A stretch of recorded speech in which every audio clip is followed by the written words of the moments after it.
everybody, Matt Tabacco from SmokinTabacco.com. Today I'm at the Dunbarton Tobacco and Trust booth with none other than the legendary Steve Saka. Steve, thanks for being with us. Oh, pleasure's entirely mine. Thank you. So I know you have a couple of new things you're showcasing here at the show. Right. So let me know what you have. What do you guys have going on? All right. Well, we have two what we would call in the industry a line extension. That's where you're taking on to an existing brand and you're adding something.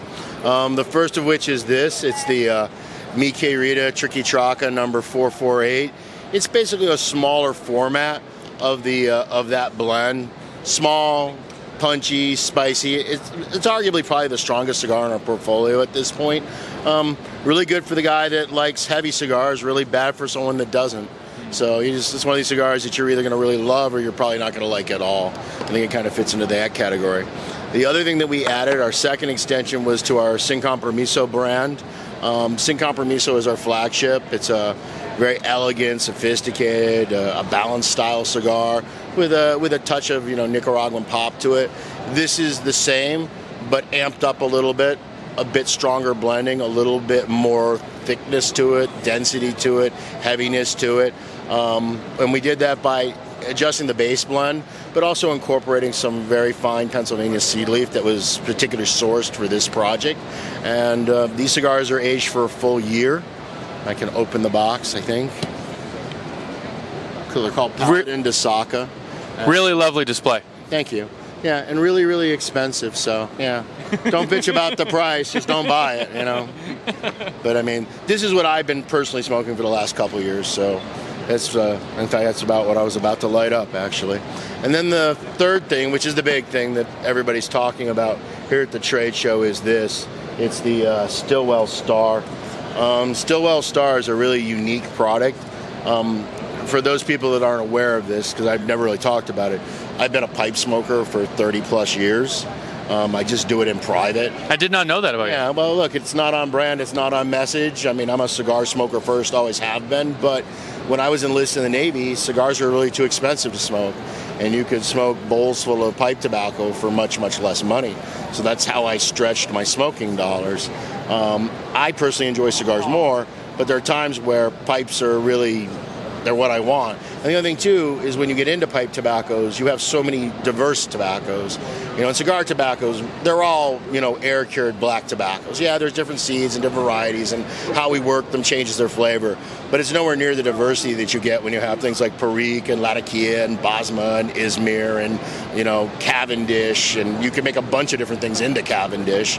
You get the Burleys and the Brights, and you stove it, and how you case it, and there's just so many different things.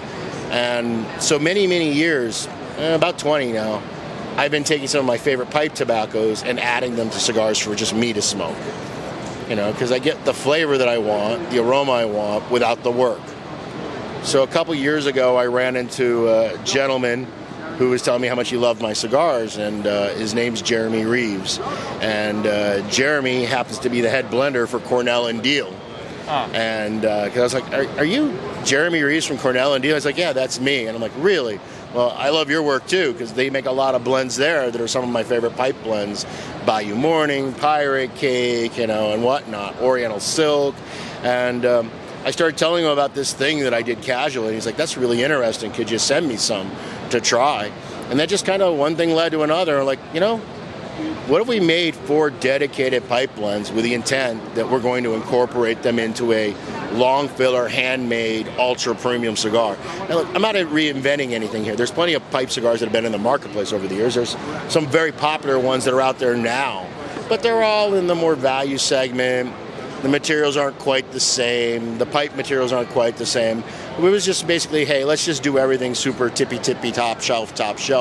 And so what we did is we came up with 4 unique blends that cover 4 of the basic cornerstones. There's an aromatic, which is that kind of chocolate vanilla, kind of pillowy, soft, mild to medium, sweet smoking experience. But we also have 3 others, one that's based on a Navy blend, another one that's based on an English style blend with a lot of Latakia in it, and another one that's a classic, what they would call in the pipe world a vapor blend, which is a Virginia Perique blend that we call Bayou. And then I took those tobaccos that Jeremy created and that we tinkered back and forth on, and I then made cigar blends to go around them that would help to be a cigar first, but also allow for those essences of those pipe tobaccos to show through in both their flavor and aroma, but while also being very measured.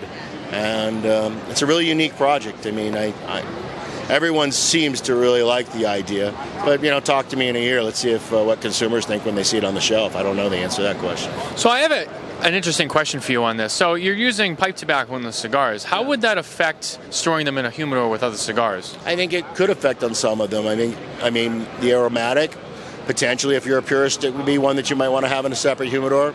Maybe even the English.